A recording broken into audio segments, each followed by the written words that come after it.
রান্নাটা শেষ হয়ে গেছে। হ্যাঁ, সেটাই তো দেখো দেখছি। খেতে দিচ্ছে। সবই শেষ। সেটাই তো। আচ্ছা বাবা, হুম? তোমার বন্ধু রান্না করতে পারে তো? আরে কাকি, এমন খাবার বানাবে না যে আঙুল চাটতে হবে। আচ্ছা, এত ভালো রান্না হ্যাঁ। করে। আর তোমার বিয়ে হয়েছে? আরে আমার বিয়ের কথা আর কি বলবো, যদি আপনাকে বলতে শুরু করি না তাহলে পুরো ওয়েব সিরিজ হয়ে যাবে। ওহো, হুম। আরে এটা কি করছো তুমি? না না না না না, বাঁ হাতে খেতে নেই, বাঁ হাতে খেতে নেই, সরাও। ডান হাতে খেতে হয়, জানো না? আরে তুমি ঠিক করে খেতে পারো না নাকি? শুধু বয়সটাই বেড়েছে দেখছি। ও দাদা, এদিকে এসো তো, তাড়াতাড়ি এসো। শিখিয়ে দিচ্ছি কিভাবে খেতে হয়। হ্যাঁ, এইভাবে ভালো করে মাখতে হয়। আর একটু ডাল দাও না। হ্যাঁ দেখো, ভাত দিয়ে ডাল দিয়ে এইভাবে মেখে তারপর খেতে হয়। আ করো।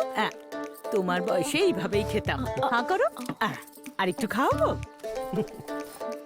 এরা দুজনেই বিয়ে পছন্দ করে না, রব নে বানাতি জোড়ি। হুম হুম।